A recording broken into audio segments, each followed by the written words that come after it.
Garissa and Tana River counties in Kenya. Vast, resilient lands home to communities rooted in pastoralist heritage. For women and girls here, life unfolds amidst unique challenges and enduring hope. In these regions, the Pastoralist Girls Initiative, or PGI, stands out as a beacon of progress and resilience.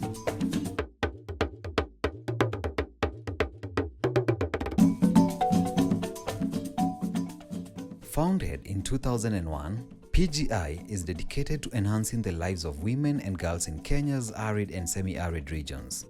In partnership with Save the Children, PGI launched the Enhancing Disaster Resilience and Child Protection Project, aiming to build resilience, empower communities, and address crucial issues like child protection and gender-based violence.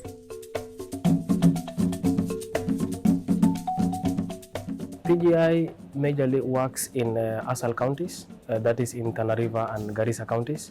And in Tana River and Garissa counties, these are counties that are majorly affected by recurring disasters such as drought, floods. And in such a situation, you will find that women and children are majorly affected in such catastrophes. In such a situation, you will find that majorly children who are vulnerable are the ones who are displaced, are the ones who suffer from issues around abuse.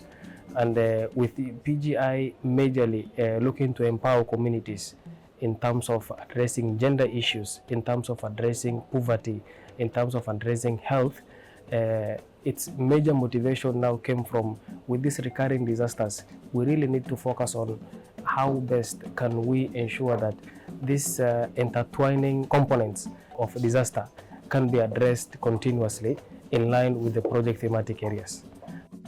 Child protection is at the heart of PGI's work, reaching children in every village and school. Their efforts range from training children protection volunteers, CPVs, to equipping local authorities with essential resources. We visited several project sites to witness these initiatives firsthand. We started working with PGI 1.5 years ago, and since then we have reached 587 children, and I think it is more than 1,500 caregivers, parents and caregivers. We have reached to the BOMs in schools, and also children in the schools and outside the schools, because there are children who are not in the formal schools, they are in formal schools, or others are not going to schools. They have really assisted us in reaching these people.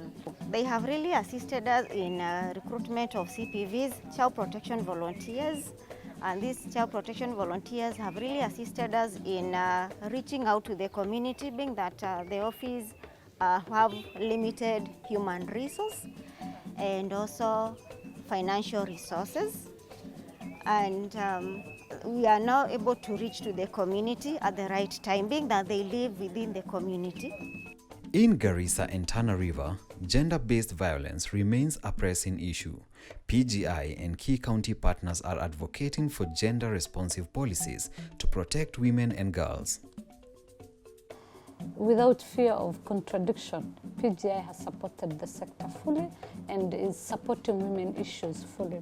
We have Gender Technical Working Group where we have both state and non-state actors in that forum to advocate and support women issues, child protection issues, and PGI do support the weekly meetings, quarterly meetings, monthly meetings, and all the coordination aspect of it. When we have cases, they give us the support. For example, logistical support, and sometimes they even support the survivors. Like recently, they had to, and support like 30 survivors for a period of 3 to 4 months with the financial aspect.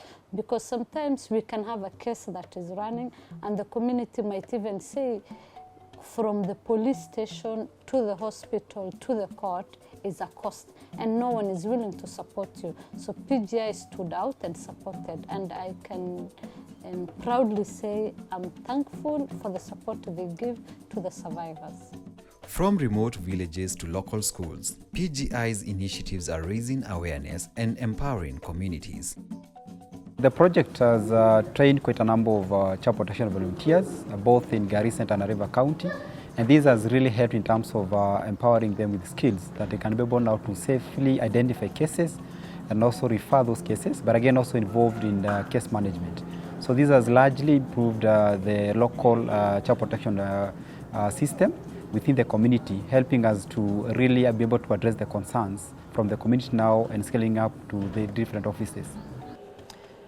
Since we started this program, it is one of the most programs that has led to very big impact in terms of sensitization, creating awareness, engaging agencies and both state and non-state actors on how to curb this issue of GBV.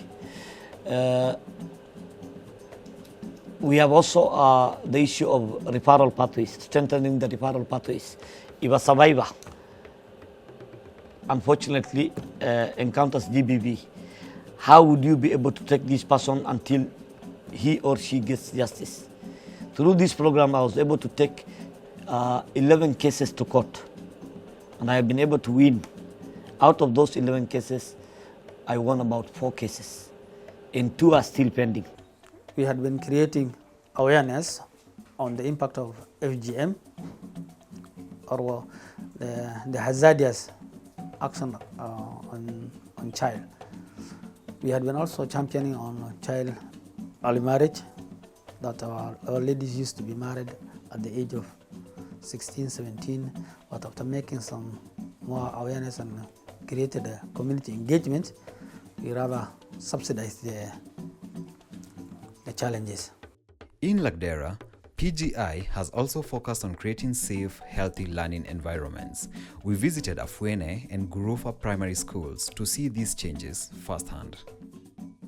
When PGI came in, we gave it the first priority to assist us to get where these learners can go to. And right now we have the grade 7, grade 8 and the middle room. We are using it temporary for the staff room because we don't have enough classes and we don't even have an office. When the classrooms were constructed, and because of maybe the type of soil we have here, the classrooms, they cannot stay for long without renovation. In Ijara sub-county, the new kitchen at Kalankal Primary School has transformed students' well-being and performance. Before the intervention of Pastoral Girls Initiative, the first problem we had is that we never had a kitchen. So cooking arrangement was done under this tree. This tree you can see now. Arrangement of the school feeding program was done here, and the school is not fenced. And what happened is that there was a lot of hygienic issues, and we had several cases where children developed diarrhea because the food is prepared outside in an open place, and then what happened is that we are just neighbors to the bush around us, and we have a lot of wadoks. We have some wild animals like wadoks who normally come and interfere with the cooking of the food.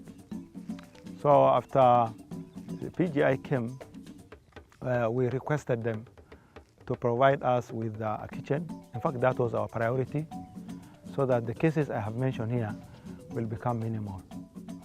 So after we got the kitchen, it has actually stopped the cases of the food was prepared well, and it was being prepared in a secure place. Empowering the community to lead change is key to PGI's approach. The Risala Youth Group has mobilized grants and community efforts to address violence and child protection. PGI has granted us or has helped us financially, and we took this a step of engaging with the community, and from then or from there what I can say is we had it has opened our eyes. We have engaged the community in intensively, comprehensively. We had a deeper dialogue with the community, and from that resource, from them helping us giving us financial support, we went out of our comfort zone into the community, deep into the community. One, they give us capacity building. That capacity building, it takes us to know what is going on in the world first, to bring them together, to share ideas, to know where livelihood, the girls are safety, to know what is saving. They teach us a skill which was almost 4 types of skills: tie and dye, onse, shampoo. Yes, it was 3. PGI also partners with local leaders to raise awareness on child protection and gender equality. There was a formation of GBV Steering Committee Group. Those are stakeholders: Kenya Police, hospital administrators, chiefs, and community leaders, volunteers, child rights. It is formed among those groups, and in fact everybody do their own roles in reporting the matters, going to the outskirts, nearby villages, feeding us with the informations and doing the right things. Since this GBV Steering Committee groups was formed, in fact we have realized a lot of changes within Motogashe. The technology, Safe Children through the PGI has provided a desktop computer to the Kenya Police at Motogashe Police Station to support and facilitate the speed of the cases reported in the area by providing the B3 forms, preparing the case charge sheet, and also reporting the issues faster than it used to take before by hand. So it has really supported those programs to be speed up. With each initiative, each partnership, and each story of change, PGI continues to empower communities, building a brighter future for women, girls, and all who call Garissa and Tana River home. The program has collaborated with the local actors, that is the police department, we have a gender department, we have the reproductive health department. We have closely worked with sector line departments in line with the gender-based violence, and in that scenario we have really created what we call that ownership between the community and also the sector departments. We have created that linkage between the community and also the line departments. So we have addressed quite a number of issues by working closely with the line departments. We understand that local communities and also local organizations are the first responders. Whenever there is crisis or there is an emergency, because of the presence that they have within the community, they always happen to be the first people to respond to emergencies. And that is the reason why Save the Children is funding a localization and also empowering the local community, so that the local communities or local organizations that live within the communities, who understand better the needs of those local communities, are the ones that have got the capacity to respond to emergencies. So such partnership is very key for Save the Children to addressing some of the needs of children. So we are working with Pastoralist Girls Initiative to respond to some of the child protection needs that were worsened as a result of the drought in Garissa County. As we conclude, remember the faces, voices, and stories of those touched by these initiatives, a testament to resilience, hope, and the power of communities. Join us in supporting initiatives like these to ensure a safer, brighter future for all.